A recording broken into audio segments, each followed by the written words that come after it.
গত ৩-৪ দিন ধরে বাপের বাড়িতে ছিলাম, তোর কিছুই রান্না ছিল না।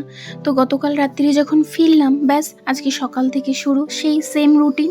বাচ্চাদেরকে স্কুলে দিয়ে এসে বসিয়ে দিলাম রান্না। করেছি অনেক কিছু, তার মধ্যে কিন্তু এটা স্পেশাল পদ বলতে পারো। আজকে করেছি সব ধরনের সবজি দিয়ে একটা পাঁচমিশালি তরকারি।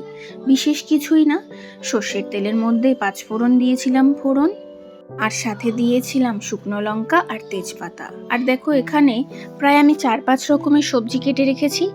পটল আছে, আলু আছে, ঝিঙে আছে, কুমড়ো আছে, আর এদিকে আছে পেঁপে। আর বিটও ছিল, বিটটা ইচ্ছে করেই দিইনি, যাতে একদম লাল টুকটুকে হয়ে যাবে তাই। আর কিছুই না, ব্যাস ওগুলো ভালো করে ভেজে, এবার পেঁয়াজটা আমি আগে ভাজিনি, পেঁয়াজটা আমি এমনি ভাজার সাথে সাথে পেঁয়াজ আর টমেটো দিয়ে দিয়েছিলাম। আর তার মধ্যে একটু নুন দিয়েছিলাম স্বাদ মতন, সাথে দিয়েছিলাম হলুদ গুঁড়ো। ব্যাস এবার খানিকক্ষণ নাড়িয়ে তার মধ্যে কাঁচা লঙ্কা দিয়ে দিয়েছিলাম। আজকে যেহেতু গুঁড়ো লঙ্কা দিইনি তাই। আর এখানে যে জলটা দিয়েছি দেখছো, এটা একটু আদা জিরে বাটা মিক্সিতে পেস্ট করেছিলাম, তো সেটা দিয়েছিলাম। ওটা আমার এক্সেস ছিল, না দিলেও চলবে।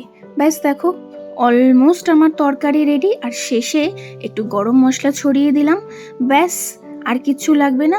আর একটু চাইলে তুমি মিষ্টি দিতে পারো স্বাদ মতন। আমার রেডি পাঁচমিশালি তরকারি।